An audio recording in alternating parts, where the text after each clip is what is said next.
नमस्कार, India news देख रहे हैं आप। मैं हूं आपके साथ प्रियव्रत दीक्षित। उत्तराखंड में बीजेपी ने भले ही धामी के सर पर जीत का सहरा बांधकर उन्हें फिर से दोबारा सीएम पद की कमान सौंप दी हो, लेकिन धामी के सामने अभी उपचुनाव की बड़ी चुनौती है।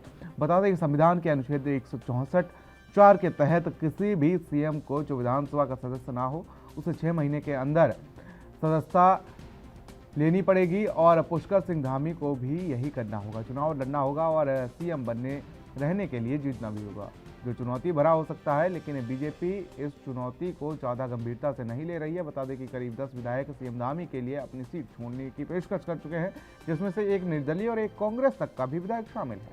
बीजेपी पूरी तरह से आश्वस्त है कि सीएम धामी जहां से भी चुनाव लड़ेंगे, जीत उनके कदम चूमेगी। फिलहाल धामी के चुनाव लड़ने की चर्चा चंपावत से है, जहां से बीजेपी विधायक कैलाश गहतोड़ी ने धामी के लिए सीट छोड़ने के लिए सबसे पहले पेशकश की थी।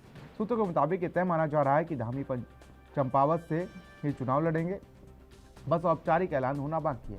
कांग्रेस की बात करें तो अंतकलह से जूझ रही कांग्रेस और विधानसभा चुनाव में करारी शिकस्त का सामना करने वाली कांग्रेस से दावा कर रही है कि वो इस उपचुनाव में एक अवसर के तौर पर देख रही है।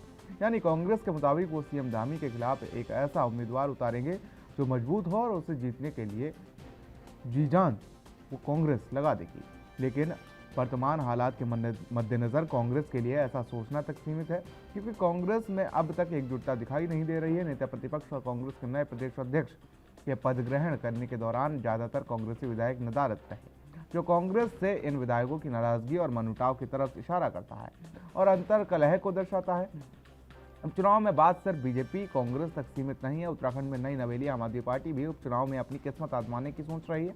हालांकि इस विधानसभा चुनाव में जीत का दावा करने वाली आम आदमी पार्टी को एक भी सीट नहीं मिली और जानकारों की माने तो आम आदमी पार्टी ने ही विधानसभा चुनाव में कांग्रेस का खेल खराब कर दिया और जीत का दावा करने वाली कांग्रेस 70 सीटों में से 19 सीटों पर सिमट कर रह गई। वैसे आम आदमी पार्टी अब अपनी हार का मंथन करने लगी है और नई कार्यकारिणी स्थापित करने में लगी हुई है। आम आदमी पार्टी का दावा है कि वो सिर्फ सीएम धामी के खिलाफ अपना उम्मीदवार उतारेंगे और धामी की राह को इतना आसान नहीं होने देंगे।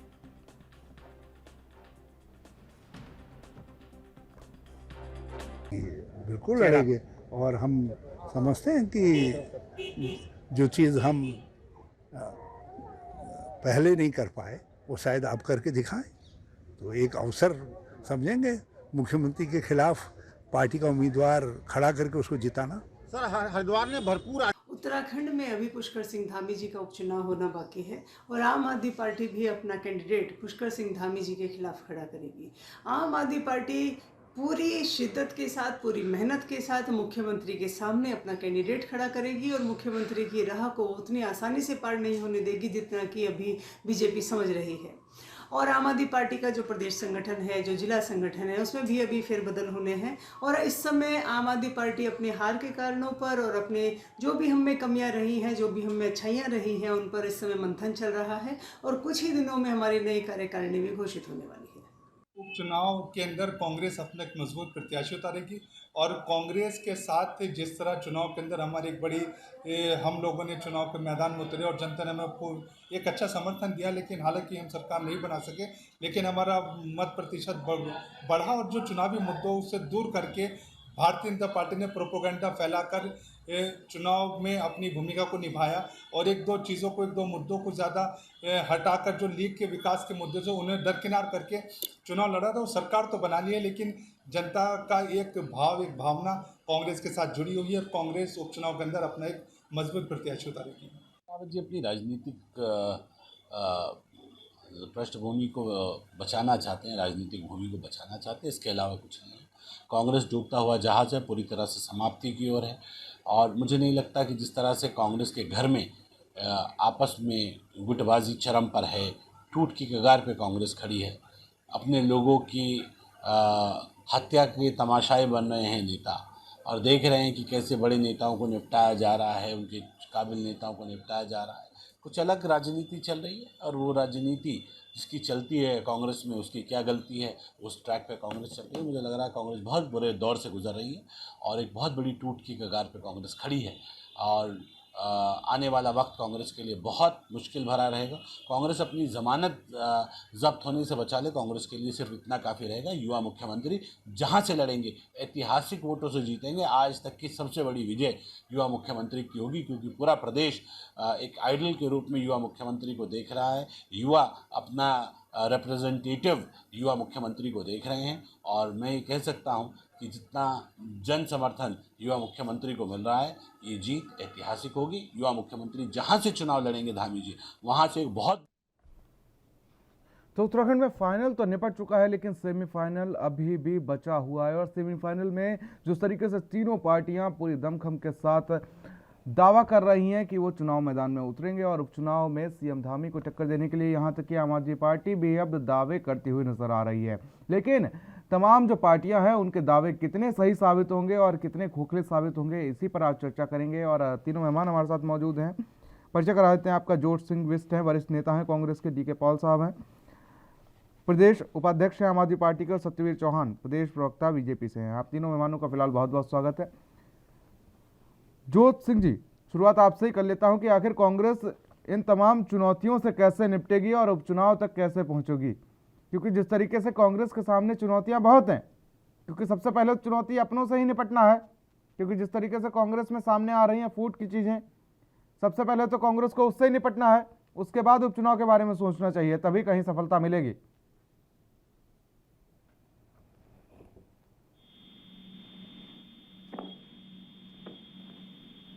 जोत सिंह जी, आवाज पहुंच रही है अब तक? चलिए, जुड़ने की कोशिश की जाएगी। इसी बीच हमारे साथ सत्यवीर चौहान जी हैं, बीजेपी से मौजूद हैं। सत्यवीर जी, आवाज पहुंच रही है अब तक? जी, सवाल मेरा यह है कि आखिर सीएम धामी जिस तरीके से खटीमा से वो 2 बार विधायक रहे, लेकिन इस बार जनता ने उन्हें नदारद कर दिया, तो क्या गारंटी है कि इस बार अगर उन्होंने सीट भी बदल ली चंपावत से, जिस तरीके से रुझान सामने आ रहे हैं कि वो चंपावत से लड़ेंगे, तो क्या इस बात की पुख्ताइश है कि इस बार जनता उन्हें सिर माथे बिठा लेगी? क्योंकि जनता ने तो नजार दिया, संगठन ने भले उन्हें सिर चढ़ा लिया हो। मैं आपको बताना चाहता हूं जी, उत्तराखंड में 70 विधानसभाएं हैं और 70 विधानसभाओं के कार्यकर्ता कह रहे हैं कि धामी जी हमारे यहाँ से चुनाव लड़ो, और 70 विधानसभाओं के कार्यकर्ताओं ने तैयारी कर चुके हैं। मगर कुछ सीटें ऐसी हैं, जैसा कि आपको भी पता है कि रिजर्व सीटें हैं, तो कार्यकर्ताओं को समझाना पड़ता है कि कुछ बंदिशें हैं, संवैधानिक बंदिशें हैं, जिस कारण की इन सीटों पर चाहकर भी चुनाव नहीं लड़ सकते। बाकी जितनी भी सीटें हैं वहां से धामी जी कहीं से भी चुनाव लड़ सकते हैं और हमें कोई भी दिक्कत नहीं आने वाली। हमारी तैयारी पूर्ण रूप से है। और जिस प्रकार से मैं अभी कांग्रेस के किसी मित्र की आपने बाइट ली, वो सुन रहा था कि हम अपना प्रत्याशी उतारेंगे, मैं तो ये कहता हूं कि जितना मजबूत से मजबूत प्रत्याशी कांग्रेस के पास हो उसको उतारे। कल को ये सुनने को ना मिले जब भारतीय जनता पार्टी की धामी जी के रूप में प्रचंड विजय होगी और ये कहने को मिले कि हमने कमजोर प्रत्याशी उतारा। हम बिल्कुल भी ये सुनने को तैयार नहीं है। भाई, जितना मजबूत कैंडिडेट उतार सकते हो उतना मजबूत कैंडिडेट उतारिए। हमारी जीत तो निश्चित है और प्रचंड जीत निश्चित है।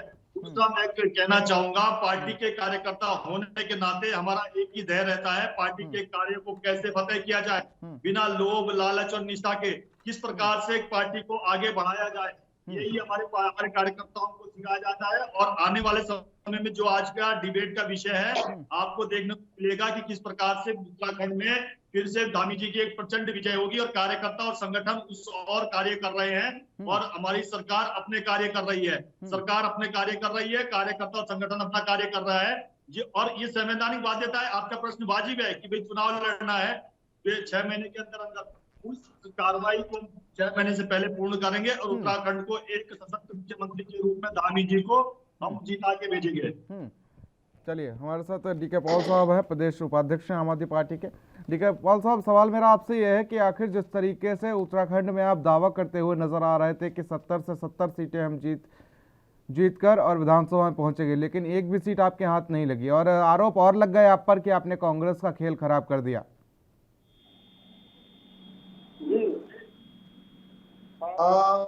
में अपने साथी जो जोश में और प्रोब है और ये भी भूल जाते हैं कि भाई 70 विधानसभा में से 19 विधायक तो कांग्रेस पार्टी के हैं, 2 बीएसपी के हैं और 1 निर्दलीय है।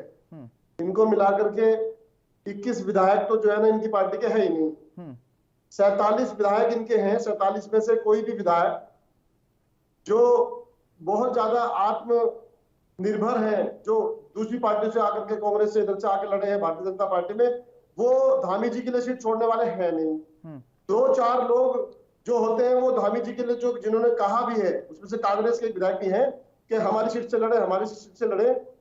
तो मैं महसूस कर रहा हूँ कि हमारे साथी प्रवक्ता भारतीय जनता पार्टी के सत्यवीर जी बहुत ओवर कॉन्फिडेंस हैं, और ये ओवर कॉन्फिडेंस अच्छों का हमने नीचे गिरते हुए देखा है। रावण का भी ओवर कॉन्फिडेंस नीचे गिरते हुए देखा है। पहली बात तो ये मैं आपको बताना चाहता हूँ। तो इसलिए आपकी जो बातें हैं वो आम जनता से बहुत ऊपर की बातें आप कर रहे हैं। आप करिए, आपका अधिकार भी है, लेकिन आम आदमी पार्टी किसी को ऐसे ही वॉक ओवर देने वाले नहीं है कांग्रेस पार्टी की तरह।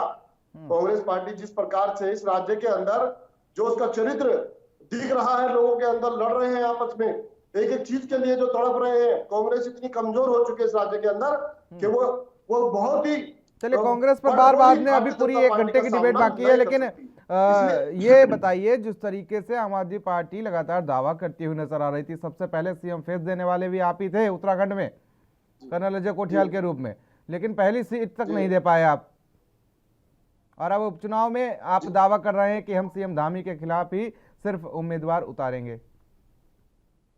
बिल्कुल सर, ये तो हमारी संवैधानिक और नैतिक अधिकार भी है हमारा।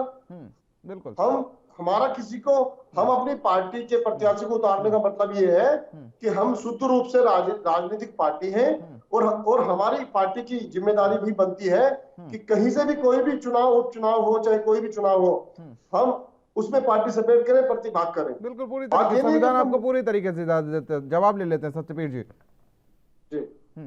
जी, हमारे मित्र डीके पॉल जी कह रहे थे कि भाई 47 विधायक, हमारे जितना मैं सुन पाया उनकी, क्योंकि वॉइस क्लियर नहीं आ रही थी उनकी, तो कि 47 विधायक बीजेपी के हैं, 19 विधायक विपक्ष के हैं, 2 निर्दलीय हैं। तो मैं ये कहना चाहूंगा, जो तो बंदिश है उसमें तो मैं पहले उसमें सेगमेंट में आपको बता ही चुका हूँ। दूसरा मैं कह चुका हूँ कि आप देख रहे होंगे जब से चुनाव के रिजल्ट आए हैं, समीकरण किस प्रकार से विपक्षी दलों में और निर्दलियों में आए हैं, किस प्रकार के वक्तव्य उनके आए हैं। अब राजनीतिक में जब ये सब वक्तव्य आते हैं तो उससे बहुत सारी चीजें निकल के आती है। अब मैं उन्हीं सब चीजों को देखते हुए आपके मीडिया के पटल पे ये सब चीजें बोल रहा हूं। अब ये चीजें गलत है तो बता दो। अब हरीश धामी कह रहे हैं कि भाई उनके, अच्छा बताओ भी, ये करण मेहरा जी का कल ये जब स्वागत समारोह था, 11 विधायक उनके उसमें स्वागत समारोह में नहीं थे उपस्थित, तो उसके मायने क्या निकाले कि कांग्रेस टूट रही है या वो कांग्रेस में कुछ और होने वाला है। हम तो कहते नहीं भाई कांग्रेस जैसी है वैसी रहे, हमें तो कोई भी दिक्कत नहीं उससे, भाई वो जितनी मजबूती से रहे उतनी मजबूती से रहे। मगर जब ये सब चीजें सामने आती है, मीडिया उसको दिखाता है, सोशल मीडिया पे ये आता है, अखबारों में ये सब चीजें आती है, तो उसके क्या मायने निकाले? उसके तो कई ऐसे मायने निकलते हैं कि आने वाले समय में वो सब त्याग पत्र दे देंगे या कोई दूसरा दल बना लेंगे, या फिर आप कहने को ये भी कह सकता हूँ, मगर ये नहीं कहना चाहिए कि भाई 2016 में जो जिस प्रकार की स्थितियां पैदा हुई उसी का वैसा ही कुछ आज की स्थिति में दिखाई दे रहा है। तो भाई मैं तो उन्हीं सब चीजों को बोला हूं कि भाई जो संवैधानिक, जहां हमारी स्थिति नहीं है कि चुनाव नहीं लड़ सकते, वहां वो सीट छोड़ के बाकी सीटों पे धामी जी कहीं से भी चुनाव लड़ने के लिए तैयार है, और कार्यकर्ता और संगठन ने पूरी तैयारी कर रखी है, और जल्द ही आने वाले समय में वो चुनाव लड़ेंगे और एक प्रचंड जीत मिलेगी। और जिस प्रकार से सरकार काम कर रही है और तीव्र गति से काम करेगी, हमारा तो एक ही ध्येय है, गरीब को किस प्रकार से उसकी सेवा की जाए, दरिद्र नारायण जो 3 छोर पे। चलिए, इसी बीच हमारे साथ शोभाराम जी प्रदेश प्रवक्ता हैं कांग्रेस के, हमारे साथ जुड़ चुके हैं। शोभाराम जी, सवाल मेरा आपसे है कि कांग्रेस के लिए चुनौतियां बहुत हैं, अगर देखा जाए तो एक के बाद एक चुनौतियां। सबसे पहले चुनौती तो जो फाइनल में हार हुई है उस पर मंथन किया जाए। ये चुनौती कांग्रेस के लिए है कि आखिर ये हार क्यों हुई है, क्योंकि जिस तरीके से इस बार मिथ भी टूटा है उत्तराखंड में कि एक बार बीजेपी और एक बार कांग्रेस, ये मिथ भी टूट गया है। और जिस तरीके से कांग्रेस दावा कर रही थी कि इस बार सरकार बनाएंगी, वो भी नहीं बन पाई, इस पर भी मंथन किया जाए। तीसरी चुनौती कांग्रेस के आगे यह है कि अपनों को कैसे साथ लेकर चला जाए। चौथी चुनौती है जो वरिष्ठ नेता हैं हरीश रावत, उनको कैसे मनाया जाए। ये तमाम चुनौतियां आपको गिना दी, आखिर कैसे निपटा जाएगा, और फिर सेमीफाइनल की तैयारी। शिवराम जी, चलिए शिवराम जी, आवाज पहुंच रही है अब तक? चलिए शिवराम जी को जोड़ने की कोशिश की जाएगी। डीके पॉल साहब। तो ये कि सत्यवीर जी, आप, ये बहुत अच्छी बात है कि आप जिस तरह की बात कर रहे हैं, ऐसा अगर हो जाए तो इससे बढ़िया तो कोई बात नहीं। क्या मैं पूछना चाहता हूँ कि आप सतपाल महाराज जी धामी जी के लिए सीट छोड़ने वाले हैं क्या? आपके संगठन के कहने से या किसी के कहने से? ये चीजें बोलने की नहीं है, ये चीजें समझने की है कि भारतीय जनता पार्टी ने जिस प्रकार से चीरहरण किया है उत्तराखंड की राजनीति के अंदर, खासतौर से जो तोड़फोड़ जो 2016 में आपने 13 विधायकों को खरीद फरोख्त करने का काम किया है, या 2007 से लेकर के 2012 के बीच में आपने जिस प्रकार से क्षेत्रीय दल को नेस्तनाबूद, भारतीय बहुजन समाज पार्टी को नेस्तनाबूद करने का काम किया है, ये तो जग जाहिर है ना। और रही बात, दूसरी बात मैं एक बार वो बहुत गंभीर कहना चाहता हूँ, वो ये है कि भारतीय जनता पार्टी का आचरण ऐसा हो गया है कि अगर पार्षद का चुनाव भी हो रहा है तो इनका जो स्टार प्रचारक होते हैं वो प्रधानमंत्री नरेंद्र मोदी जी होते हैं। अरे भाई, नहीं तो आप भी बुलाइए ना अरविंद केजरीवाल को, आपको तो जनता ने नकार दिया ना। डीके पॉल साहब, आपकी तो एक भी सीट नहीं निकली। लेकिन सत्यवीर चौहान जी, सवाल मेरा आपसे है कि आखिर जिस तरीके से सेमीफाइनल में आप ताल ठोकते हुए नजर आ रहे हैं, सीएम धामी के ऊपर आप सहरा बांधते हुए नजर आ रहे हैं, ये वही सीएम धामी है जिसको खटीमा की जनता ने 2 बार सिर पर बिठाया, और उसके बाद जब वो सीएम थे, यहां तक कि सीएम खुद, और उसके बाद जनता ने उनको नकार दिया। आप सवाल का जवाब सोच के रखिएगा। यहां रुकेंगे छोटे से ब्रेक के लिए।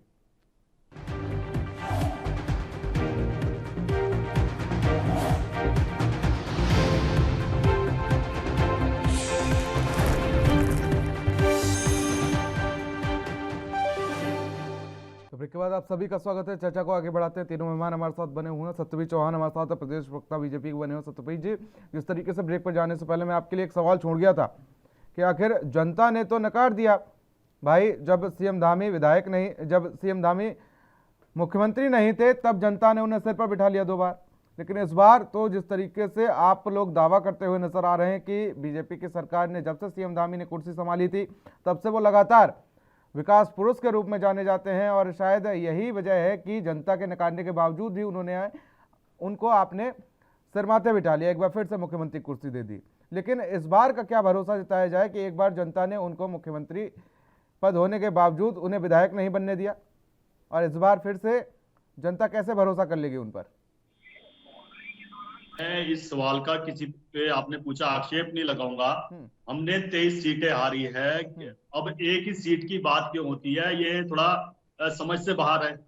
वो जो हारे वो भी हमारे प्रत्याशी थे, धामी जी भी हारे, वो भी हमारे प्रत्याशी थे। अगर लोकतंत्र में हार जीत लगी रहती है, ये आपका सही कहना है कि भाई 2 बार वहां से जीते, इस बार सुनिए मैं पूरा कर लेता हूँ भाई। आप वहां 2 बार जीते, इस बार हारे। हम जो जनता ने आशीर्वाद दिया है उसका हम सम्मान करते हैं, मगर लोकतंत्र में ये भी है कि अगर हमारा संगठन है, संगठन से अब हमारे जो प्रत्याशी है वो जीत के आए, उनकी एक भावना है कि भी धामी जी ने जिस प्रकार से पिछले 6-7 महीनों में काम किया है, उत्तराखंड को जो गति देने का काम किया है, लोगों के बीच में उनकी जिस प्रकार से पहुंच बनी है, लोगों ने जिस प्रकार से उनके प्रति एक प्रेम प्रकट किया है, और जिस प्रकार से चुनाव के नतीजे आने के बाद भी खासकर मीडिया के चैनलों ने भी ये दिखाया है कि अभी भी जनता का उनके प्रति प्रेम है। ठीक है, वो खटीमा में उनको एक हार मिली है, उसको हम स्वीकार करते हैं, उससे कोई इसको नहीं छुपा सकता कि वहां पर उनको हार मिली है, मगर जिस प्रकार की जनता का उनको प्यार मिला है, तो उसका संगठन ने निर्णय लिया और उनको जो हमारे प्रत्याशी थे उन्होंने चुना, और हमारे सामने एक संवैधानिक प्रक्रिया है, उसको हम पूर्ण करेंगे, और आपको जो ये प्रश्न है ये खत्म हो जाएगा जैसे इससे धामी जी जीतेंगे, और जिस प्रकार से हम काम कर रहे हैं उस प्रकार से हम आगे बढ़ेंगे। और मैं दूसरा भी कहना चाहता हूं, आम आदमी पार्टी एक पार्षद का प्रश्न उठाया, अब पार्षद का प्रश्न उठाते हुए थोड़ा मतलब हंसी सी आती है इनके ऊपर। इनका पार्षद आज जेल के अंदर है, जिसने दिल्ली के अंदर दंगे कराए थे, क्या नाम भी बताऊं क्या मैं उसका? अब एक इनका दूसरा विधायक है जो परसों मैक्स हॉस्पिटल में भर्ती है, ये मोहल्ला क्लिनिक का दुआई देते थे कि इसका मॉडल अमेरिका भी ले रहा है। अब इनका मॉडल इतना बढ़िया है कि वो मोहल्ला क्लिनिक में इनका विधायक इलाज ना करके वो मैक्स में जाता है, और वहां पर इनके मुख्यमंत्री। अब इनका तो काम करने की प्रणाली से ही आप समझ जाइए। अभी नई नवेली सरकार इनकी पंजाब में बनी है, परसों भगवंत मान का स्टेटमेंट है कि मैं तो मीटिंगों में हुई नहीं, तो मीडिया ने पूछा कि कौन है मीटिंगों में, कि केजरीवाल है। तो कोई बोला केजरीवाल यहाँ के मुख्यमंत्री है, उन्होंने बोला कि नहीं। तो फिर आप क्यों, अब उनका तो आपको ही पता है संसद के अंदर क्या चरित्र है, तो पंजाब के अंदर क्या चरित्र रहेगा। उस पर चर्चा बाद में, हम तो पंजाब का देखो विषय है, ठीक है, ये उत्तराखंड पर ही इस तरह रहते की हैं। राजनीति में पढ़ने वाले नहीं है। हमें तो जनता ने काम करने के लिए जनादेश दिया है, उस और हम पहले दिन से काम कर रहे हैं। जिस प्रकार के हमारे निर्णय आए हैं, जनता ने उसको सहारा है। चलिए डीके पाल साहब, तमाम आरोप लग गए आप पर इसी बीच। हाँ सर, बिल्कुल लगने चाहिए सर आरोप। काम करने वालों पर निश्चित रूप से आरोप लगते हैं और लगने चाहिए। मैं पूछना चाहता हूँ अपने भाई सत्यवीर जी से, आपके पास लगभग 35 दिन से ज्यादा आपकी सरकार को हो गए हैं, एक भी बात ऐसी गिनवा दीजिए जो आम आदमी पार्टी ने 35 दिन में 7 काम किए हैं। 35,000 हमारे अन्य रिसोर्सेज के माध्यम से नौकरी करने वाले संविदा वालों को परमानेंट किया है। 300 यूनिट बिजली फ्री देने का जो सपना उत्तराखंड पे रहते हैं ना डीके पाल साहब, डीके पाल साहब उत्तराखंड पे रहते हैं थोड़ा। कौन से चार्जों की छवि पेपर पे चुनाव में जा रहे हैं, कौन सा काम 35 दिनों में उन्होंने किया है? मुद्दों के आधार पर एक काम तो गिनवा दे, वो किस आधार पर जा रहे हैं चुनाव में। और सुनिए, आम आदमी पार्टी केवल और काम की और ईमानदारी की राजनीति जनता के बीच में जाती है। हम जाएंगे, बात जीत हार की नहीं है, बात इस बात की है कि काम की राजनीति का उदय, ईमानदारी की राजनीति का उदय देश में हो चुका है, उत्तराखंड में बारी है। डीके पाल साहब, राजनीति जो है ना वो आजकल काफी गंदी हो गई है, क्योंकि जिस तरीके से आम आदमी पार्टी जिस तरीके से चुनाव हारी है, मुझे बता दीजिए कर्नल अजय कोटियाल कहीं पहुंचे हो, जनता का हाल चाल जान लें। बिल्कुल से वो निकले हैं सर, वो तो आज भी पिछले 4 दिनों से विधानसभा के अंदर है। वो देहरादून की 7 विधानसभा में मैं उनके साथ में गया हूं, जिसमें जाकर के वो लोगों से मिले हैं, और काशीपुर गए हैं, वो कुमाऊं में गए हैं। वो ये बात नहीं है, आम आदमी पार्टी का एक कार्यकर्ता बहुत ईमानदारी के साथ में जनता के बीच में रहता है। लेकिन फिर भी जनता ने आखिर नकार क्यों दिया सर? एक भी सीट नहीं, ये जीत हार का सवाल नहीं है। हाँ। हम पहली बार जनता के मुद्दों को लेकर उत्तराखंड का चुनाव लड़े हैं। हमने कहा है हम 300 यूनिट बिजली फ्री देंगे, राज्य के अन्य रिसोर्सेज के लड़कों को, नौजवानों को नियमित करेंगे, राज्य की स्वास्थ्य, शिक्षा और सड़कों की व्यवस्था को दुरुस्त करेंगे। हम मुद्दों के आधार पर जनता के बीच गए हैं, और आप इस बात को आप गंभीरता से ले लीजिए कि इस बार जो भी हुआ है आम आदमी पार्टी के साथ, किसी भी प्रकार से स्वीकार नहीं किया गया। आप अगली बार देख लीजिएगा, 5 साल के बाद में आम आदमी पार्टी कितनी मजबूती के साथ में जनता के बीच में सत्ता में जाने वाली है, और जनता इसी पर बैठाने वाली है। चलिए शोभाराम जी इस बीच हमारे साथ एक बार फिर से जुड़ चुके हैं। शोभाराम जी, आवाज पहुंच रही है आप तक? शोभाराम जी, आवाज पहुंच रही है आप तक? चलिए शोभाराम जी को जोड़ने की कोशिश की जाएगी बार फिर से। सत्यवीर जी, तमाम आरोप आप पर भी लग गए इसी बीच, क्योंकि आरोप प्रत्यारोप का दौर तो लगातार चलता रहेगा। जी जवाब दीजिए। मैं ये कहना चाहूंगा भाई, हमारी पार्टी का जो गठन हुआ है समाज हित के लिए हुआ है, और बड़ा दल होने के नाते और पार्टियां तो जब राष्ट्रीय दल गठन होने करती के हैं सब नाते यही कहते हैं कि हम समाज हित के लिए कर रहे हैं। आप ये देखिए कि अभी हमारा, आप देख लिए अभी 6 तारीख से लेके 20 तारीख तक हमारे प्रोग्राम है। सारे प्रोग्राम जो सामाजिक न्याय प्रोग्राम का नाम बताइए ना। पोषण दिवस मना रहे हैं, सब्र लग रहा है क्या दोबारा से? लोगों की अरे आपके कर्मचारी 70,000 कर्मचारियों को 3 महीने से आपने तनख्वाह नहीं दी है। राज्य के हमारे रिसोर्सेज के 300 नौजवानों पर जो संविदा के कर्मचारी तलवार लटकी हुई है, कभी भी आपकी सरकार उनको हटा सकती है। मलिन बस्तियों की आप बात करते हैं, आप कौन से वादे लेकर के जा रहे हैं जनता के बीच, ये तो बताइए। उससे आपके आप सुनने का कोई वो नहीं होगा, आपके जो दर्शक को सुन नहीं पाएंगे फिर मैं क्या बोल रहा हूँ। आप बताइए ना कौन सी योजना लेकर के, कौन से मुद्दों पर आप चुनाव में जा रहे हैं? आप जनता सुनना चाहती है, मैं भी सुनना चाहता हूँ। चलिए डीके पाल साहब एक काम गिनवा दीजिए सत्यवीर जी। मैं इनको बताना चाहता हूँ, जब हमारी तो हम लाएंगे जिस प्रकार से उत्तराखंड के अंदर जो सामाजिक दायित्व था, जो समाज ने नहीं करा, उस दायित्व को कहीं समाज का थोड़ा डाइवर्ट हो गया। जब यहाँ पर ये दिक्कत समाज ने सामने किया, हमने कॉमन सिविल कोड का वादा किया था, उसको पहले कॉमन मंत्रिमंडल की सिविल बैठक में कोड से लाया। किसी को रोजगार नहीं मिल रहा भाई साहब, किसी का घर नियमित नहीं हो रहा है, उन राज्य के उन लड़कों की नौकरी परमानेंट नहीं हो रही है, मलिन बस्तियों के घर नहीं बच रहे हैं, हमारे स्वास्थ्य की जो सेवा इतनी खराब हो गई है, हमारी बहनें आज भी सड़क पे ही प्रसव हो जा रही है, उनको सेवा नहीं मिल रही है। ठीक है पॉल साहब, स्कूल मौका बंद दिया होते जा रहे हैं, था, उनको उनका क्या सुन हो रहा लेते है? हैं जरा, उसके बाद आपके पास आएंगे। मैं ठीक है कहना पॉल साहब, चाहूंगा, सत्यवीर जी बात रखिए अपनी। दूसरा मैं कहना चाहूंगा कि मैं कह रहा था कि भाई उत्तराखंड में जब से हमारी सरकार बनी है, आपने भी देखा होगा जिस प्रकार से हमने कार्य किया है, हमने डबल इंजन की सरकार का नाम दिया है, वो की सरकार के काम, जो केंद्र सरकार के काम है वो किस प्रकार से यहाँ पे संचालित हो सके सही से, उत्तर प्रदेश के जो कार्य है, मंत्री के विभागों के कार्य, चाहे मुख्यमंत्री के यहाँ से जो कार्य होते हैं, वो सर प्रकार से लोगों तक कैसे पहुंचे।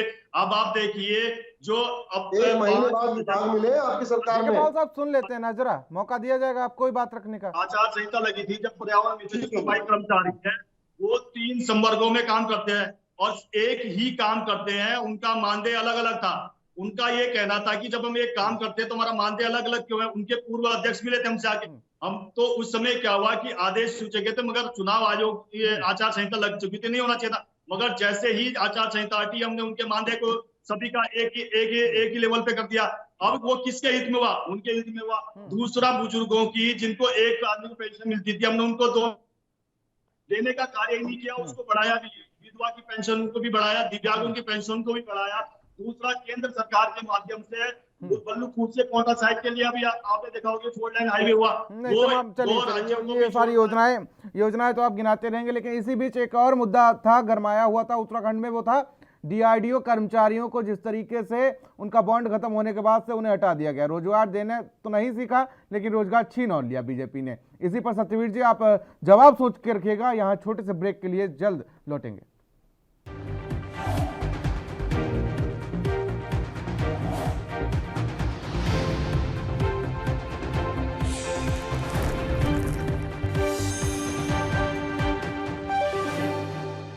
ब्रेक के बाद आप सभी का स्वागत है। तीनों मेहमान हमारे साथ मौजूद हैं और सत्यवीर जी, आपके लिए एक सवाल छोड़ गया था मैं ब्रेक पर जाने से पहले कि आखिर जिस तरीके से डीआरडीओ के कर्मचारियों का एक मुद्दा बहुत गरमाया हुआ था उत्तराखंड की राजनीति में, कांग्रेस लगातार उसको लेकर आप पर हमलावर होती हुई नजर आ रही थी और कह रही थी कि रोजगार देने की तो बात छोड़िए, रोजगार छीन और लिया आपने। मैं आपको बताना चाहूंगा भारतीय जनता पार्टी कैसे देती है और रोजगार सृजन करती है। मैं आपको बताना चाहूंगा जिस प्रकार से भी कुछ सरकार जब नई सरकार का गठन हुआ तो अभी दून हॉस्पिटल में जो कर्मचारी थे, तो मेडिकल कर्मचारी थे, उनकी जो कॉन्ट्रैक्ट खत्म हुआ था, उन्होंने धरना प्रदर्शन किया, उनकी जायज मांगे थी। अब जब मंत्री जी के पास वो संज्ञान में आया, ठीक है, अखबारों ने भी दिखाया, उनको मीडिया ने भी दिखाया और बहुत अच्छा कार्य किया। ये जब इस तरह की स्थिति हो, सरकार तक पहुंचने का एक माध्यम बनता है। और जब वो मंत्री जी के संज्ञान में आया, आज आप स्थिति देख रहे होंगे कि उनके लिए एक रास्ता हल निकाला गया है कि भाई उनको जो रोजगार है वो नियमित रूप से बना रहे। तो हम तो रोजगार देने वाले सरकार है और रोजगार सृजन करने वाली भी है। और दूसरा, हम ये कहते हैं कि सरकार ही रोजगार पर नहीं। चलिए सत्यवीर जी लौटेंगे आपके पास। इसी बीच हमारे साथ शिवराम जी एक बार फिर से जुड़ चुके हैं। शिवराम जी, आवाज पहुंच रही है आप तक? चलिए शिवराम जी, सबसे पहले बहुत बहुत स्वागत है आपका एनवी न्यूज़ पर। और सवाल मेरा आपसे ये है कि आखिर कांग्रेस के सामने इतनी बड़ी चुनौतियां हैं, एक नहीं दो नहीं, कम से कम 4-5 चुनौतियां हैं सेमीफाइनल से पहले, कैसे निपटा जाएगा? कांग्रेस तो हमेशा चुनौतियों का सामना करती है, नजर आई है, हमेशा करती है, करती रहेगी और चुनौतियां हैं शिवराम जी। कांग्रेस में हमेशा हर आदमी, हर वर्ग, हर उसके जो बेरोजगारी में क्या, किसी उसमें क्या, हर जगह कांग्रेस के साथ खड़ी रहती है। और अभी आप देख लीजिए डीआरडीओ वाला मामला है, ये रोजगार तो क्या देंगे, तो छीनने का काम कर रहे हैं। और सबसे पहला गिफ्ट तो इन्होंने दिया सरकार बनते ही। आप देखिए कि इन्होंने जो क्या गिफ्ट दिया, गैस के दाम बढ़ाए, महंगाई बढ़ी, पेट्रोल के दाम बढ़े, डीजल के दाम बढ़े, ये गिफ्ट दिया इन्होंने जनता को चुनाव जीतने के बाद। अगर इन्होंने ये पेट्रोल डीजल के दाम बढ़ाते तो जब चुनाव हो रहा था उसी टाइम क्यों नहीं बढ़ाई इन्होंने, क्योंकि इनको डर था ये रोजगार नहीं देंगे, ये सिर्फ छीनने का काम करेंगे। रोजगार इनके। शिवराम जी, इस पर किसी और दिन डिबेट करेंगे और इस पर जोड़ेंगे आपको। फिलहाल आज जो मुद्दा है वो उस पर है कि आखिर कांग्रेस के सामने कितनी चुनौतियां हैं सेमीफाइनल में। कांग्रेस हर चुनौती का सामना करेगी और जो आगे चुनाव हो रहा, अभी जो चुनाव होगा उस चुनाव में उसमें भी बड़े जोर शोर से चुनाव लड़ेगी, बड़े मजबूती के साथ चुनाव लड़ेगी कांग्रेस। कांग्रेस इतनी कमजोर पार्टी नहीं, कांग्रेस बहुत मजबूत पार्टी है, इसकी बहुत जगह बहुत गहरी है। इसको खत्म करना, इसको निपटाना और किसी के बस्ता नहीं है। आप देखना कि कांग्रेस कितना दमखम से चुनाव लड़ेगी, जो मुख्यमंत्री चुनाव तो लड़ेगी। आपने फाइनल भी लड़ा था लेकिन फिर फाइनल तक नौबत आ गई। नहीं, ऐसा नहीं है। आप देखिए ना, पहले हमारी ज्ञात हम तो 19 में पहुंचे। हाँ। आज ये देखिए, ये तो 10 कम हुए। इनके मुख्यमंत्री तक चुनाव आए। लेकिन आप तो सीधे सरकार से 11 पर आ गए थे ना 2017 में, वो नहीं गिनाएंगे क्या आप ये देखिए, हम ये कह रहे हैं कि जनता ने जो मैंडेट किया था हमने उसको स्वीकार किया, और कांग्रेस का किया हुआ काम धरातल पर दिखाई देता है। आज जो स्ट्रक्चर खड़ा है, चाहे मेडिकल कॉलेज है, यूनिवर्सिटी हो, चाहे किसी भी चीज को सड़कें हो, चाहे दिखाई दे रही है कांग्रेस के द्वारा किया गया कार्य। इनका बताइए ना, इन्होंने कौन सा कार्य किया जिसके ऊपर ये अपने आप को इतना वो कर रहे हैं? कोई भी काम बता दिए। लाखों आदमी बेरोजगार कार्यालय में रजिस्टर्ड है, उनको रोजगार नहीं मिल रहा है, महंगाई चरम सीमा पर पहुंच गई है। आप ये देखिए, ये क्या कर रहे हैं जनता के लिए?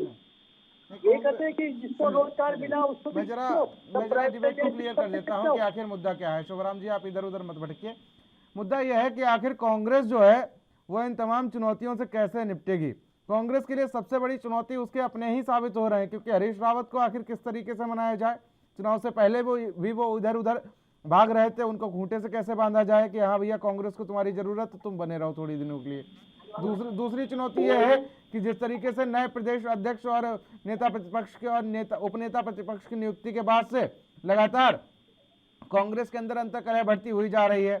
अपनों को ही समझा नहीं पा रही है कांग्रेस कि हाँ भैया ये कांग्रेस के भविष्य को बेहतर करने के लिए किया गया है। तीसरी ये है कि फाइनल में तो हार गए, लेकिन सेमीफाइनल में आखिर अगर इसी तरीके से चलता रहा तो कांग्रेस का भविष्य क्या है? शोभराम जी जवाब दीजिए। भविष्य बहुत अच्छा है और सेमीफाइनल बहुत अच्छे तरीके से लड़ा जाएगा, ऐसा देखिए। आप देखना भी सही, सब लोग इकट्ठे होकर चुनाव लड़ाए जाएंगे, सब अच्छे तरीके से चुनाव लड़ाएंगे। सेमीफाइनल अच्छा होगा। आप छोड़ने के लिए तैयार है ना सीएम धामी के लिए? जी जी, तो नहीं, कौन छोड़ रहा? कोई नहीं छोड़ रहा सीट, कोई सीट नहीं छोड़ रहा। आप मुझे बताइए, सर ये गलत फहमी उड़ाई जा रही है, कोई सीट नहीं छोड़ रहा। नहीं, ये मैं नहीं कह रहा, सत्यपीठ चौहान जी कह रहे थे। सतीश चौहान जी कह रहे थे, हमें पता था, बताए तो सही कौन सीट छोड़ रहा है। जब छोड़ेगा तब बताना ना हमें। ऐसे क्लियर कीजिए जरा, इनके कौन से विधायक सीट छोड़ रहे हैं आपके लिए? पहले तो मैं इनकी स्थिति ऐसे बताना चाहता हूँ क्या स्थिति है। आज क्या है कि कांग्रेस के लोग भी इनको वो नहीं लेते हैं, मतलब कि ज्यादा वो वेटेज नहीं देते कि भाई कौन क्या बोल रहा है। तो मैं एक मुहावरा कहना चाहूंगा कि 9-2-11। अब 9-2-11 ये कांग्रेस हो चुकी है। आपने कल देखा होगा। बात कह रहे थे कि हम बड़े मजबूत से चुनाव लड़ेंगे। मैं तो आपके पहले वक्तव्य में बोल चुका हूँ कि इतना मजबूत कैंडिडेट उतारना कि बाद में आरोप न लगाए हमारे ऊपर कि हमने हल्का कैंडिडेट उतार दिया। और दूसरा ये कहना चाहूंगा कि भाई ये जो 11 विधायक की जो सेना एक गायब है, क्या ये भी आपकी मदद करेगी उस समय चुनाव के समय में? हमारा हमने आपको बता दिया, हमारा तो तय है कि हमारी जो प्रचंड जीत होगी हमारे संगठन के द्वारा किए गए जो जनहितैषी कार्य है वो आधार होंगे। और हमारा जैसा परिश्रमी भाजपा जैसा परिश्रमी जब कार्यकर्ता होता है तो इस तरह के राजनीतिक दल धरातल पर नहीं दिखते हैं। दूसरा ये कह रहे थे सवाल आपके लिए छोड़ता हूँ और फिर डीके पाल साहब के पास जाता हूँ कि अगर वो कार्यकर्ता जो हुआ या जो प्रत्याशी हुआ कांग्रेस की तरफ से वो भुवन चंद कापड़ी जैसा हुआ तो आप क्या करेंगे? चलिए डीके पाल साहब से इसी बीच जवाब ले लेते, फिर आपसे लौटेंगे। आप सवाल का जवाब सोच कर रखिएगा। डीके पाल साहब, देखिए आपका सवाल बिल्कुल वाजिब है, आपका सवाल, और ये होने वाला भी है। जहां से भी चुनाव होगा ये सब होगा, लेकिन मैं बस थोड़ी सी बात समझना चाहता हूँ। भारतीय जनता पार्टी ने 47 सीटें जीती। चलिए माना कि धामी जी हार भी गए, हार जीत तो एक पार्ट है चुनाव का। अरे जब आप 70 हार सकते हैं, वो एक हार गए तो क्या हुआ? डीके पाल साहब, एक मौका उनको ऐसा दिया कि आपने 560 वादे किए थे जाने से पहले, और आपको पहला सत्र आपको मिला था करने का, जिसको 15 दिन का करना चाहिए था, आप 3 दिन में समेट दिया। आपने एक भी 560 वादों में से एक भी वादे पर खड़े नहीं उतरे। आप किस मुंह से आप चुनाव में लड़ने जा रहे हैं? क्या क्या आपकी क्रेडिबिलिटी जनता के प्रति क्या है? आप क्यों भ्रमित करने का काम कर रहे हैं? तो इसलिए मैं कहना चाहता हूं कि कहीं से भी लड़े, चुनाव लड़ेगी आम आदमी पार्टी, बड़ी ताकत के साथ चुनाव लड़ेगी और हम किसी भी हाल में जनता को इस राज्य के जनहित के जो फायदे के मुद्दे हैं उनको उठाएंगे, उनको बताएंगे कि इन्होंने 560 वादे किए थे, एक भी वादा उन्होंने पूरा नहीं किया। नहीं, वादों के तो बहुत आखिरकार भरमार होती है। अगर किस- वादों के ऊपर काम कर लिया जाए या जो पेश किया जाता है चुनाव से पहले मैनिफेस्टो, उस पर काम कर लिया जाए तो जनता का भला ही नहीं हो जाए, क्यों सत्यवीर जी? मैं आपको कहना चाहता हूं, पहले एक लाइन बोलना चाहूंगा मैं आपको। हमारी मनोवैज्ञानिक जीत हो चुकी है और ये चीज आपने देख चुका होगा जिस प्रकार से कांग्रेस के अंदर भगदड़ मची हुई है। और तो हमारे सामने कोई नहीं है, हम थोड़ा बहुत कांग्रेस को समझते थे। वैसे हमारा जो सामने विपक्षी दल होता है हम उसको कभी भी हल्के में नहीं लेते और लेना भी नहीं चाहिए। जिस प्रकार से ये हमको लेते थे जब अटल बिहारी 2022 चुनाव वाजपेयी से पहले आम आदमी पार्टी और भारतीय जनता पार्टी का चुनाव था, आप भूल रहे हैं। कांग्रेस कहीं नहीं थी चुनाव में और आपकी हालत इतनी खराब थी। चलिए ठीक है बाबू कि साहब, आप खास सुन कर लेते हैं, जरा सुन लेते हैं। और आपको पता नहीं क्या बेचैनी हो जाती है जैसे ही मैं जनता के हित में आप आम आदमी पार्टी के बाबू प्रत्याशियों साहब के सुन घर लेते पर हैं ना, पड़वाते रहे, डराते रहे। जवाब लेंगे, जवाब आपके पास लौटेंगे थोड़ी देर में। सत्यवीर जी, मैं ये कहना चाहता हूं कि मैं कभी भी किसी के बीच में नहीं बोलता, खासकर डीके पॉल जी के बीच में तो बोलता ही नहीं। इनको बड़ी बेचैनी हो जाती जैसे मैं उत्तराखंड की बात करता हूँ, क्योंकि इनके मुख्यमंत्री थे जो बोलते थे कि उत्तराखंड में जो दिल्ली में पहाड़ है गंदगी के पहाड़ नंदा देवी से तुलना करते हैं। अभी उत्तराखंड की बात करते हैं तो एक हास्यास्पद लगता है। और आज तक इन्होंने अब मेरे खंडन सवाल का नहीं जवाब, ये बस आप सत्यवीर पूरा जी, कर रहे हैं। अब मेरे सवाल का जवाब कि खंडन आखिर नहीं जो किया प्रत्याशी और हुआ उसी सीएम का पुष्कर सिंह धामी की, जो विपक्ष में प्रत्याशी हुआ, कहीं वो भुवन चंद कापड़ी जैसा हुआ तो सीएम धामी क्या करेंगे? बिल्कुल देखो हमेशा हमेशा एक चीज नहीं, देखो मैं एक बात बोलना चाहूंगा आपको। श्रद्धेय अटल बिहारी वाजपेयी ने एक चीज बड़ी संसद में कहा था, जब उनसे कहा था कि भाजपा हार गई, और तब उन्होंने कहा था कि भाजपा, मैं आपको यहाँ पे स्पष्ट कहना चाहता हूँ, जिसको हम मंदिर का पटल बोलते हैं, उन्होंने कहा था कि भाई वाजपेयी जी के एक भी कथन पर आप काम नहीं कर रहे हैं। डीके पॉल साहब, आपको जवाब या सीखता देने है। का मौका मिलता है ना, तो सुन लिया करिए कभी कभी। अटल जी ने कहा था कि हमारा कार्यकर्ता कभी हारता नहीं, या तो जीतता है या सीखता है, और हमने इससे सीख ली है और ये सीख हमारी जीत में कन्वर्ट होगी। ये मैं आज आपके माध्यम से बोल रहा हूँ, आपके चैनल पे बोल रहा हूँ, आपके दर्शकों के सामने बोल रहा हूँ। ये दूसरा मैं एक उदाहरण देना चाहूंगा, अगर आप मुझे रोकेंगे नहीं।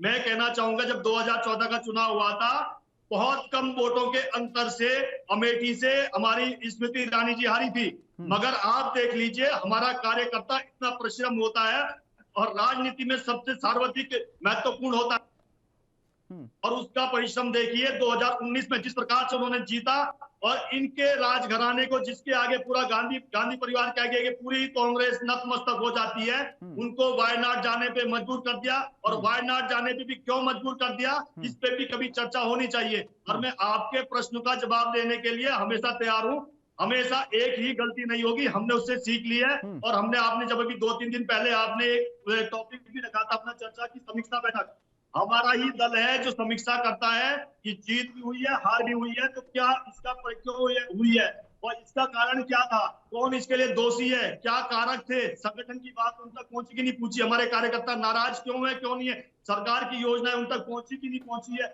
हमारा कार्यकर्ता वहां तक पहुंचा कि नहीं पहुंचा, हमारा पदाधिकारी वहां तक पहुंचा कि नहीं पहुंचा। हमने उन सभी बातों का निचोड़ निकाला है, उसकी रिपोर्ट आ चुकी है। उसी आधार पे आने वाले समय में जब धामी जी चुनाव लड़ेंगे प्रचंड जीत होगी। और मैंने आपको स्पष्ट कर देना चाहता हूं, राजनीति में सर्वाधिक आवश्यकता होती है कौन कितना परिश्रमी है और कितना काम करता है, और जनता तक उसकी पहुंच कितनी है। बिल्कुल। चलिए शिवराम जी, इसी बीच आपसे कमेंट, फिर लौटेंगे डीके पॉल साहब के पास।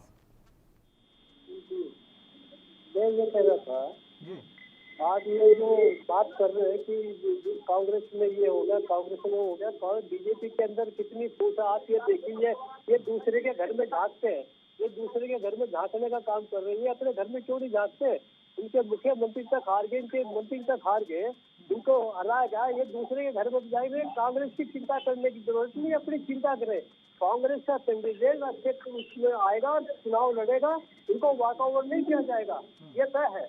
आप कांग्रेस को इतना कमजोर क्यों समझ रहे? कमजोर तो ये खुद घबराए। ये आप ये देखिए, हमारे पास एक से एक कैंडिडेट मुख्य, हमारे पास धामी जी को हराने के लिए कैंडिडेट नहीं था क्या?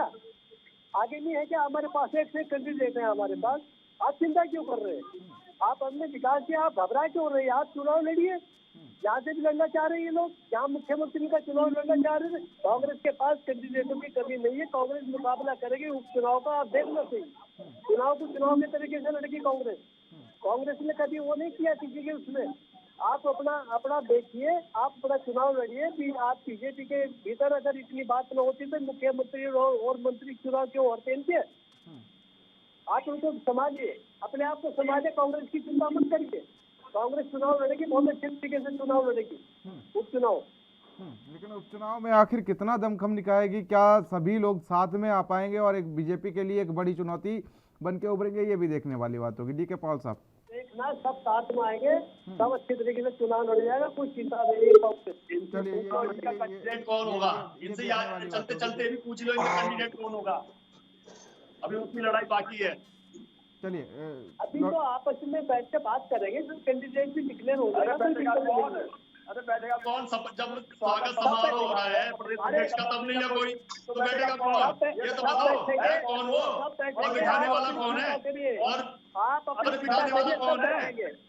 अरे हमारी चिंता वाला कार्यकर्ता कर रहा है, जमीन पर कर रहा है, वो कर रहा पूरी तैयारी के साथ बैठा हुआ है। कांग्रेस ने करना है, बीजेपी ने हमारी तो आप अपना कैंडिडेट हमारी तो मनोवैज्ञानिक जीत हो चुकी है और वो हमारी जीत का आधार हमारी जा रही है। और वही कांग्रेस का कैंडिडेट कांग्रेस करेगी, कांग्रेस को तो मनोवैज्ञानिक भूल गई है कि मनोवैज्ञानिक जी, ये वही कांग्रेस है जिसको आप कोस रहे हैं, जहां से आपके सितारे टूट टूट के आपके सितारे कांग्रेस में शामिल हो गए थे चुनाव से पहले।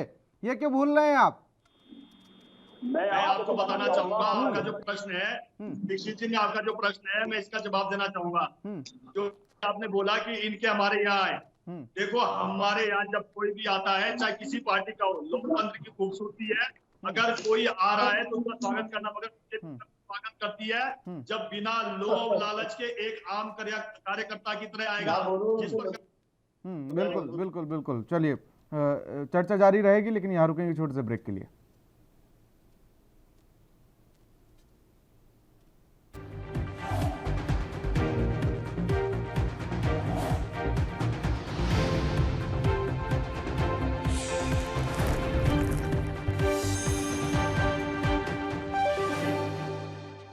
तो ब्रेक के बाद आप सभी का स्वागत है। तीनों मेहमान हमारे साथ एक बार फिर से जुड़ चुके हैं। शिवराम जी हमारे साथ कांग्रेस से, सत्यवीर चौहान हमारे साथ बीजेपी से हैं, और साथ ही DK पॉल साहब हमारे साथ प्रदेश उपाध्यक्ष हैं आम आदमी पार्टी से। शिवराम जी, फाइनल के बाद अब सेमीफाइनल को लेकर क्या कुछ तैयारियां हैं? शिवराम जी जी, शिवराम जी आवाज पहुंच रही है? चलिए शिवराम जी को एक बार फिर से जोड़ने की कोशिश करेंगे। DK पॉल साहब, आपके तमाम सवाल बहुत हैं आज की इस डिबेट में बीजेपी से। जी, सवाल इसलिए हैं क्योंकि जब हम चुनाव में जाते हैं ना, और चुनाव में अपना मैनिफेस्टो लेकर के जाते हैं, और उस मैनिफेस्टो में हम क्रमवार तरीके से 1 से लेकर 560 तक मुद्दे करते हैं कि अगर हम सत्ता में आएंगे तो ऐसा करेंगे। सत्ता में आपने वादा किया था, आपने 3 दिन का सत्र भी कर लिया, आपके पास में आपने विभाग भी 1 महीने बाद दे दिया अपने मंत्रियों को। लेकिन मैं समझना चाहता हूं कि आखिर क्या कारण है कि आपने 560 में से एक मुद्दे पर भी चिंतन मनन नहीं किया सत्र के अंदर, विधानसभा सत्र के अंदर। आपने कहा था हम 4600 रुपए का पे पुलिस वालों का बहुत जल्दी से जल्दी लागू करेंगे। आपने कहा था राज्य आंदोलनकारियों की जो चिन्हीकरण जो बचा हुआ है उसको तुरंत करेंगे। आपने कहा था राज्य आंदोलनकारियों का 10% क्षेत्रीय आरक्षण जो आपकी विफलता के कारण हाई कोर्ट में लंबित है उसको पूरा करेंगे। आपने कहा था कि हम मलिन बस्तियों को नियमित करेंगे। आपने कहा था कि तमाम जितने भी हमारे अन्य रिसोर्सेज के लोग हैं उनको परमानेंट करेंगे। आपने तो उनको हटा दिया है। आपने कौन सा ऐसा काम किया है ये मैं समझना चाहता हूं। आप चुनाव में जाइए और जिसको जनता जिताएगी वो जीत के आएगा, लेकिन कोई जिम्मेदारी राज्य के प्रति ईमानदारी भी तो कुछ होती है, काम की राजनीति भी तो कुछ होती है। उस पर कहां खड़े उतर रहे हैं आप ईमानदारी से जवाब दीजिए। सत्यवीर जी, ये हमारे कामों पे आज जवाब मांग रहे हैं, मांगना भी चाहिए। विपक्ष में है, मतलब विपक्ष में तो संसद के तो अंदर है नहीं, संसद से बाहर है, तो जनता ने बिठाने का काम किए। हमारे कामों का अगर ब्यौरा चाहिए तो विपक्ष का नाम उत्तराखंड सुन में के डीके पाल रहते साहब हुए के चेहरे उन पे कामों मुस्कान को जरूर आ गई है। एक्चुअली में तो ये विपक्ष हमें मानते हैं, और चुनाव में 2022 के चुनाव में खतरा हमसे ही था इनको। जनता मैं आपको दरअसल छूट गई है। लेकिन विपक्ष में आप पर मैं आरोप स्पष्ट इसलिए करना भी देना लगाया जा चाहता रहा हूं, क्योंकि आपने कांग्रेस का खेल खराब कर दिया, ये भी मैं आरोप है आप पर। सर उनके कर्मों से हुआ है। चलिए स्पष्ट कर देना चाहता हूँ। चलिए सनातन सत्यवीर जी जवाब वाली दीजिए। और लोगों की चिंताओं को छोड़कर अकेले चलने वाली पार्टी है। चलिए स्पष्ट कर देना चाहता हूँ, राजनीति में चाहे कोई निर्दलीय हारे या कोई वार्ड मेंबर का चुनाव हारे या पार्षद का चुनाव हारे, वो राजनीतिक और सार्वजनिक जीवन से जुड़ा होता है, तो वो हमारा विरोधी ही होता है जो हमारे खिलाफ लड़ा। वो विपक्षी हुआ, चाहे वो संसद के अंदर हो, चाहे संसद के बाहर हो, चाहे विधानसभा में हो, चाहे विधानसभा के बाहर हो। दूसरा, हम जी विपक्ष में, पंजाब में इनके विपक्ष में। दूसरा मैं कहना चाहता हूँ, उत्तराखंड के अंदर आम आदमी पार्टी का ये हश्र क्यों हुआ? मीडिया ने थोड़ा सा इस पे ध्यान देना चाहिए। इनका हश्र इसलिए हुआ जब भारतीय सेना जब अपने गौरव और पराक्रम को दिखा रही थी पूरे विश्व के सामने, चाहे गलवान हो, चाहे बालाकोट हो, चाहे एयर स्ट्राइक हो, चाहे सर्जिकल स्ट्राइक हो या डोकलाम हो, तब इनके मुखिया जो इनके पार्टी के अध्यक्ष भी है और मुख्यमंत्री भी है, वो मांगते थे कि इसके सबूत दीजिए, और अब बोलते थे ये कुछ तो हुआ ही नहीं है। और सेना ने कहा कि भाई हमारा एक सैनिक वहां पर है और पाकिस्तान के लिए कोई नहीं है वहां पर, तो वहां पर आया मांग रहे थे। इन्होंने कहा कि अब इस मुद्दे को कैसे डाइवर्ट किया जाए, तो इन्होंने बलि किसकी चढ़ाई? कर्नल कोठियाल की एक सामने लाते हैं। सत्यवीर जी क्यों बीच में बोलने में मजबूर कर रहे हो? आप ये बताइए ना, आपने जो अन्य संविदा के लड़के हैं, नौजवान हैं, उनको नियमित क्यों नहीं किया आपने? उनकी नौकरी से क्यों हटा दिया? आप मजबूर कर रहे हैं मुझे बोलने पर। आप उसको नहीं हम राज्य भक्ति की बात करते हैं, आप राष्ट्र भक्ति की बात कर देते हैं। देश को कुछ नहीं होने वाला, राज्य के विकास को आपने चकनाचूर कर दिया है। परिणाम है कि जो इनका हज हुआ है। दूसरा मैं कहना चाहूंगा, हम तो इन मुद्दों में पढ़ने नहीं चाहते, इन चर्चाओं में पढ़ना ही नहीं चाहते। जनता ने हमें बोला है कि ये तो सब बेकार है, इन चीजों में पढ़ो ही मत। आपको उत्तराखंड की जनता का ध्यान देना है, जो यहाँ की मूलभूत समस्या है उस और ध्यान दीजिए। आने वाले समय पे चार धाम की यात्रा है, आपके पटल के माध्यम से कहता हूँ, देश विदेश से आ रहे पर्यटकों के लिए सरकार ने बहुत अच्छी व्यवस्थाएं करी है, और तुरंत अगर कोई किसी को दिक्कत होती है, 3 महीने से तनख्वाह नहीं दी आपने उनको। कैसी सरकार चल रही है ये? आप गिनवा दी ना सत्यवीर जी, 70,000 कर्मचारी अपनी 3 महीने की तनख्वाह के लिए तड़प रहा है। आप कौन सी सरकार की बात कर रहे हैं? वो गिनाएंगे अपना रिपोर्ट कार्ड, हम जनता को देते हैं। देश की पहली ऐसी पार्टी है जो अपना रिपोर्ट कार्ड कर रखती है। हमने 100 दिन का अपना वर्क प्लान बना लिया है, हमने क्या काम करने हैं और क्या काम कर चुके हैं। हमें आकांक्षा पूरी नहीं होती है तो उसके लिए भी दोषी हम होंगे, वो दोष दे सकती है हमको, आप नहीं दे सकते हमको। डीके पाल साहब आवाज पहुंच रही है आप तक? शिवराम जी इसी बीच हमारे साथ जुड़ चुके हैं। शिवराम जी आवाज पहुंच रही है आप तक? चलिए शिवराम जी से जुड़ने की कोशिश करेंगे। सत्यवीर जी देखिए, सेमीफाइनल का जो रण है वो कहीं ना कहीं चुनौती बड़ा है बीजेपी का। आप लोग मुद्दों से भटका देते हैं, लेकिन क्या करें, मुझे मुद्दों पर आना पड़ता है। आप लोग कभी भर्ती पर चले जाते हैं, हालांकि अच्छी बात है कि आप लोग इस बारे में सोचते भी हैं, ये अच्छी बात है कि कभी कभी आपके लोगों के भी जहन में ये चीज़ें आ जाती हैं कि चलो भर्ती पर भी सोच लिया जाए, बेरोजगारी पर भी सोच लिया जाए, मुद्दों पर बात कर ली जाए। लेकिन आज जिस तरीके से चर्चा का विषय है कि सीएम धामी की सीट को लेकर भी सस्पेंस अभी बरकरार है, उम्मीद है कि बीएल संतोष भी 23 तारीख को उत्तराखंड आ सकते हैं। सीएम धामी की सीट को लेकर सस्पेंस भी जो है, ये जानकारी मैं दे देता हूं आपको, 23 तारीख को बीएल संतोष भी आ सकते हैं उत्तराखंड, और सस्पेंस जो है वो भी खत्म हो सकता है। लेकिन चुनौतियां सीएम धामी के आगे बहुत हैं। हालांकि कार्यकर्ता पूरी तरीके से जी तोड़ मेहनत करेंगे, लेकिन कार्यकर्ताओं के मेहनत करने के साथ साथ सीएम धामी की जिस तरीके से खटीमा जो उनका गृह क्षेत्र है वहां पर हार वजह बनी है, इस बार क्या कुछ चुनौतियां होंगी उनके आगे? मानते कि चुनाव हमारे लिए वही बिल्कुल एक अलग की कड़ी होगी। हम हर देखो छोटा चुनाव, चाहे प्रधान का चुनाव हो, चाहे मुख्यमंत्री का चुनाव हो, चाहे प्रधानमंत्री का चुनाव, हम हर एक चुनाव को चुनौती के रूप में लेते हैं, जिससे हमारा कार्यकर्ता अपने बूथ पर डटा रहे और सही से वो अपने ड्यूटी को पूरा कर पाए। हमें पता है कि हमारी जीत सुनिश्चित है, मगर फिर भी हमारा कार्यकर्ता कहीं डाइवर्ट ना हो। विपक्षी दलों के जिस प्रकार से लोग लुभावने और झूठे तरह तरह के प्रोपेगेंडे उनके सामने आते हैं, वो ना जाए। मगर हमारा कार्यकर्ता इतना सशक्त है कि उसको नहीं पड़ता है। वो आपने देखा भी होगा, जिस प्रकार से हमको मैंडेट मिला कार्यकर्ता के बलबूते पे मिला है, हमारे संगठन के कार्यों के से ही मिला है। और दूसरा मैंने कहा, जैसे आपने कहा कि रोजगार की, हम देखो रोजगार सृजन वाली सरकार है। आपने आज के अखबारों में ही पढ़ा होगा कि देखा कि कितनी सारी वैकेंसियां के एक पूरा चार्ट बना दिया गया है कि कब कब कौन सी वैकेंसियां का भर्ती करनी है।